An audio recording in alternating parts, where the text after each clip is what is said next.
चिरांनि rural self employment training इन्स्टिट्यूटआ 10 साननि हाबाफारिजों अमा फिसिनायनि फोरोंथाय होनाया आबुं जाखांनायनि उनाव दिनै आबुङै फोरोंथाय लानाय गासै 35 सुबुंफोरनो फोरमानलाइ गथायदों।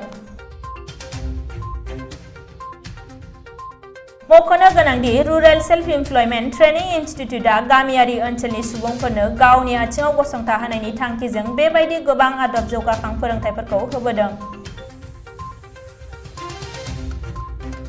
फोरमानलाइखौ गथायखांनानै चिरां जिल्ला रुरेल सेल्फ इमप्लयमेन्ट ट्रेनिं इन्स्टिट्यूटनि बिथोनगिरि नकुल चन्द्र ब्रह्मआ बुङो दि बे हाबाफारिखौ थांनाय दाननि 27 खालारनिफ्राय जागायदोंमोन। क'क्राझाराव फोसावनाय अमा बिथांखिजोंबो बे हाबाफारिया सोमोन्दो दङ। ओरैहाय बर' सावथुन मुलुगनि फावखुंग्रि सिम्पुल ब्रह्मआबो बे फोरोंथायखौ लानानै अमा फिसिनायनि बागै गोबां सोलोंनो हाबाय होननानै फोरमायथियो।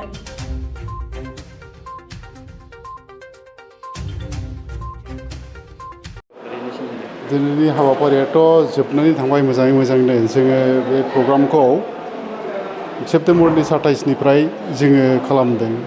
बे प्रग्रामा रिलेसन दङ जे जोंनाव क'क्राझाराव मोनसे पिक मिसन खुलिदों। बेजों रिलेसन लानानै जोंनाव ट्रेनिं लाग्राफ्रा होंगो दोंगो जागासिनो दङ।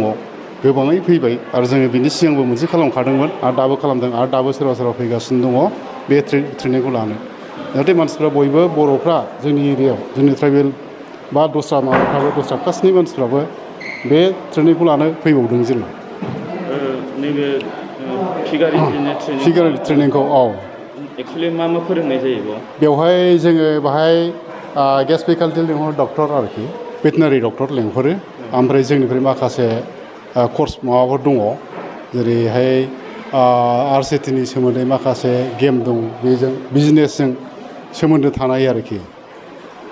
जोङो माखासे RCTनि माबाखौ बे सासे मोजां एन्ट्रप्रेनियर जानांगौ मा मावनांगौ मा पइन्टफोर दं बेखौ जोङो माबायो। ओमफ्राय माखासे एफा एनै जों बेंकनि सोमोन्दै बेंकजोंबो रिलेसन दङ नालाय बेनि सोमोन्दैबो जोङो बुङो आरो सार्टिफिकेट होनाय जायो। ओमफ्राय बेंकनि सोमोन्दैबो जों एफा एनै जोङो फोरोंनाय जायो आरो। बे सार्टिफिकेटआ मा खामानि जेनेबा लन बे सार्टिफिकेटआ दस्रायावथ' माबाया जेनेबा लन लानायाव बे खामानि होबाय जेखौ मावखाबाय जेनेबा दा अमानि ट्रेनिं जादोंथ' अमा जुदि मावखादों जेनेबा मोजाङै जुदि माबालांबाय ग्रथ जालांबाय बिनि खामानिया आरोखि होमब्ला बियो बेंकआव लन लानायनि थाखाय सुबिदा मोनगोन आरो बेंकआबो मिथियोब्ला गावसोरनो जासिफैखागोन आरो बेबायदि धरननि जायो। आउटकामाथ' फैगासिनो दङ माखासे सोरबा सेटेल जाबाय ओमफ्राय सोरबा एन्टारप्रेनियर जाबाय। रिस्टिनिफ्राय जोङो 10 दिननि थाखाय ट्रेनिं लादोंमोन। दिनै 10 दिना जोबै दिनै लास्ट जोंनो सार्टिफिकेट रानदों। जे आं बेखौनो बुंनो सानो जे माने जोंथ' जेब्लायबो अमाखौ न'आव फिखायो अमाबो जानो मोजां मोनो हिसाबै ओमफ्राय जास्ट अमाखौ जों नर्मालि ओरैनो फिबाय थायो आरोखि। ओमफ्राय दा बेहाय 10 दिननि टारगेटआव माने जोङो अनेक माने रोंदों आरोखि। माने अमाखौ लादोंब्लाबो जों माखासे एक्सपिरियेन्सखौ दिनै रेस्टिनि हांख्रायनायजों लोगोसे नाबार्डनिफ्राय माबानिफ्राय भेटेनारिनिफ्राय फैदों जोंनो सारमोन बिसोरो जोंखौ बिराद मोजां नलेज होदों। अमाखौ माने जेब्लायबो मोजाङै जोथोन लाखिनांगौ ओमफ्राय मारै फार्म खालामबायोबा जेनेबा नोङो मारै माबा बिजनेस टाइपबो खालामलांनो हायो होननानै आरो जास्ट जोंथ' ओरैनो फिसा-फिसौल' खालामो।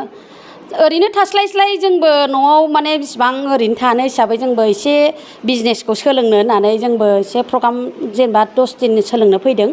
ओमफ्राय गोबां रोंदों जोङो माने अमा बुन्दि लायोबा अमा बुन्दाखौ बेसेबाङाव देरसिनाव लानांगौ अमा जेनेबा मोरै लानांगौ बेखौ फोरोंनाय जादों आरो गोबां रोंदों। जिहेथु जों बयबो अमा जायो बर'फोरखौ अमा फिसिनायाव माबायदि बुंहरनो सानो?